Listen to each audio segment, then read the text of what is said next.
Et il m'en a mis de partout. Regardez, regardez.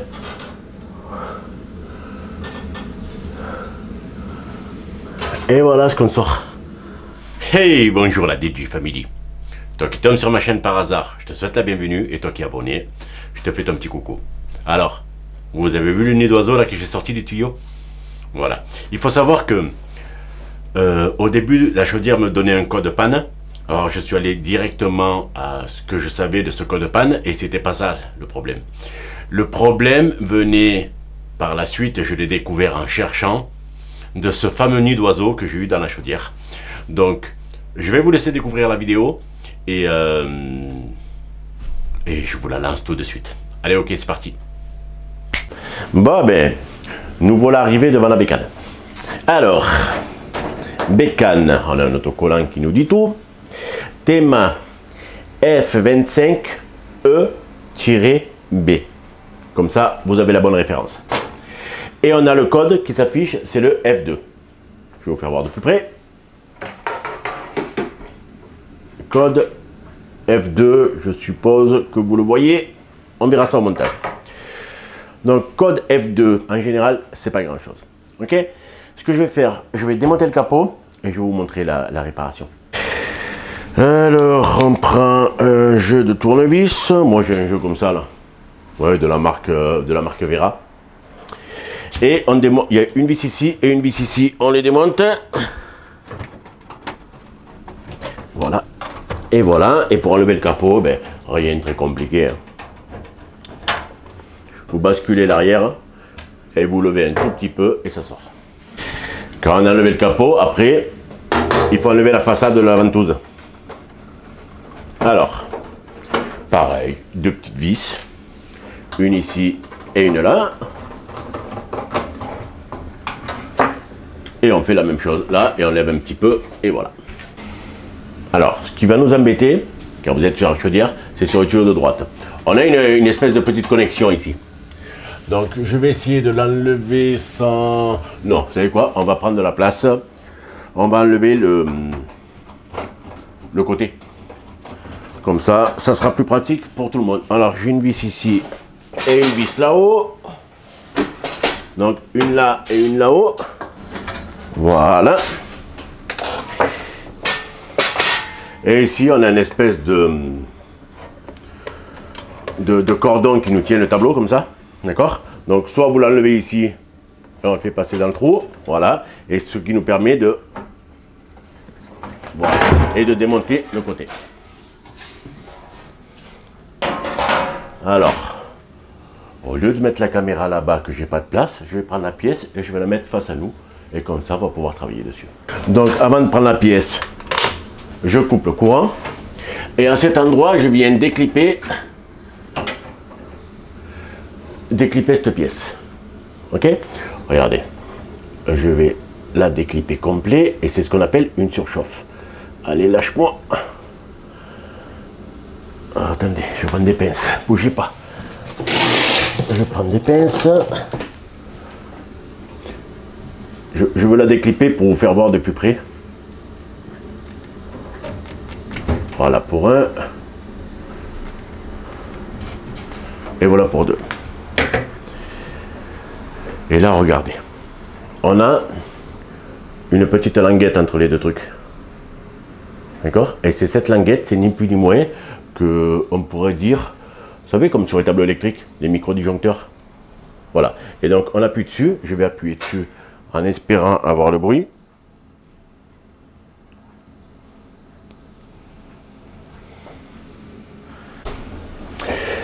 Bon. 9 fois et demi sur 10, d'accord? C'est cette pièce-là. C'est cette sécurité qui s'enclenche, comme je vous ai montré. D'accord? Là, c'est pas le cas. Donc, j'ai continué à chercher en caméra off. Donc, forcément, j'ai trouvé, vu la tête que j'ai trouvé. Et là, si je fais pas le buzz avec ça, ça va faire 1 million de vues. Ça va faire obligé. D'accord? Donc, je compte sur vous pour le partager et tout ça. Et voilà. Je vous montre? Allez, je vous montre. Bon, il faut savoir que le code F2, c'est le code défaut d'allumage. En général, c'est surchauffe ou ventilation. D'accord? je vais vous mettre juste devant ça là, l'extracteur. Donc je vais vous caler en haut et vous allez voir ce qu'on va découvrir. Quand les clients sont absents pendant plusieurs mois, la nature reprend ses droits. Vous allez comprendre. Allez, donc j'ai dévissé les deux vis qui concernent l'extracteur. Et là, regardez. Voilà. Alors, on va défaire ça, et ça, et ça. Et là, regardez. Regardez, regardez, regardez. Qui c'est qui m'a fait un petit nid, là? Et qui m'a bouché tout le conduit? Regardez. Donc là, j'ai un nid d'oiseau.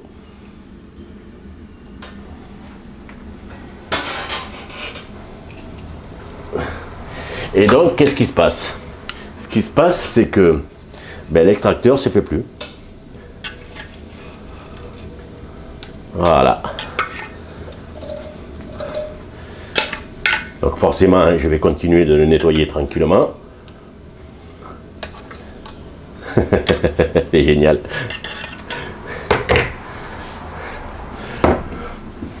C'est génial. Et là, on va voir qu'il n'y ait pas un poussin ou un truc comme ça, parce que là, pour pas vous mentir, on est le 7 mai. Et je ne sais pas s'il y a des poussins qui... on va voir. Hop, un œuf. Putain, j'ai cassé un œuf.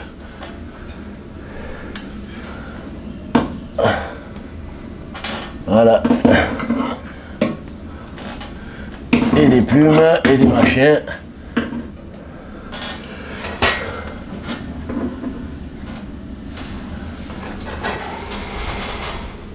Je suis sûr que vous n'avez jamais vu un nid d'oiseau dans une ventouse de chaudière. Mais il ne reste plus qu'à nettoyer ça et tout remonter. Et normalement, ça devrait remarcher. Ça devrait remarcher là-dedans. Donc, j'ai des plumes de partout. Regardez, regardez, regardez, regardez. Regardez, regardez les plumes ici, là. Ils ne peuvent pas aller nicher ailleurs dans ces arbres, les oiseaux. Qu'est-ce qu'ils vont foutre dans les chaudières? Donc, bon, voilà. Allez, l'extracteur, il est bon. Là-haut, on va voir, mais ça a l'air propre. Je vais éclairer, on va voir ce qui se passe là-haut avec le téléphone. Oui, mon téléphone. Ah, une lampe électrique, exact. Ouais, j'en ai encore. Il m'a mis des trucs. Bon. La nature est haut. Les oiseaux étaient avant nous. Hein. C'est nous, quand on a construit une villa... on a construit un immeuble sur le truc de l'oiseau. Allez, j'enlève ça et on remonte à chaudière. Voilà. Et on va essayer d'enlever ça propre.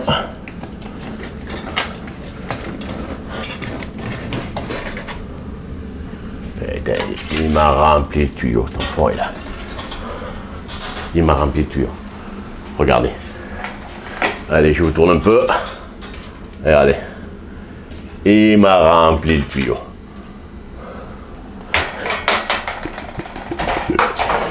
C'est génial. Alors.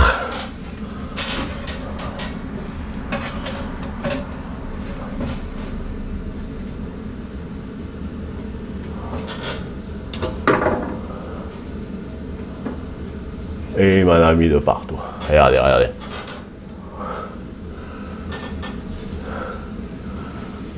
Et voilà ce qu'on sort. C'est génial, hein? Et est-ce que je vide là? Attendez, je regarde dedans. Ouais, c'est bon, c'est vide. Et ben voilà. J'ai plus qu'à tout remonter et faire mes essais. Alors, on va enlever ces petites herbes là.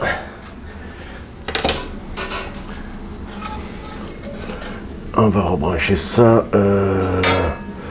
Alors, attendez que je ne me trompe pas. La terre, elle est ici. Et phase et neutre, c'est ici. Phase et neutre. Et on vient brancher ça là-haut. Et on vient le mettre à sa place. Voilà. Et c'est une fixation. Elles sont là.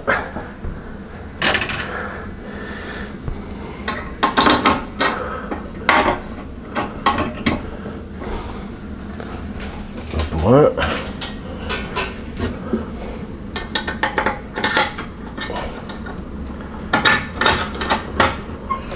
Et voilà pour deux.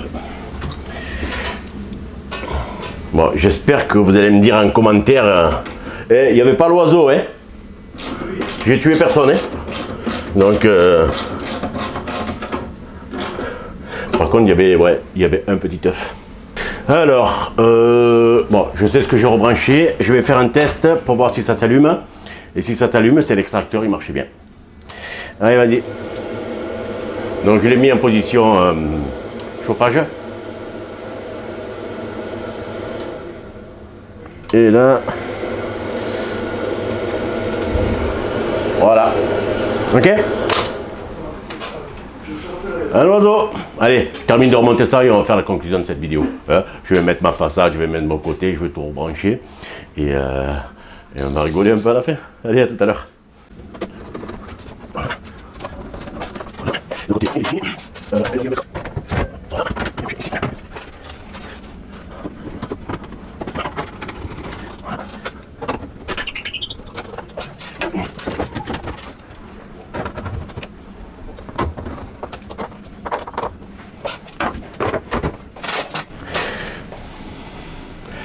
Est-ce que ça vous a plu? Voilà. J'ai envie de vous lire dans les commentaires pour voir si ça vous a plu. Je crois que c'est la deuxième fois que ça m'arrive d'avoir un conduit d'évacuation des gaz brûlés là, bouché par un oiseau. Bon, j'ai toujours peur de tomber sur les oiseaux parce que je veux pas les embêter, quoi. C'est pas mon but, hein. Alors, s'il y avait un petit nid avec un poussin ou un truc comme ça, je ne sais pas ce que j'aurais fait. Voilà, je ne sais pas ce que j'aurais fait. Le client, il est juste derrière la caméra. Je ne sais pas ce qu'on aurait fait. Qu'est-ce qu'on aurait fait, monsieur, s'il y avait un petit poussin? On le fait après. Et après, comment? On le retrouver à la seringue. À la seringue, bon. Il rigole. Je ne sais pas comment on aurait fait, mais bon. Là, c'était juste un nid avec un petit œuf, comme je vous ai montré tout à l'heure. J'espère que cette intervention vous a plu. Intervention un petit peu originale. Hein, vous n'allez pas me contredire là-dessus. Voilà, sachant que souvent, c'est la pièce que je vous ai montrée qui s'est mise en sécurité. Un oiseau, c'est super rare. Ok? Je vous dis à ciao, bye bye et à une prochaine vidéo.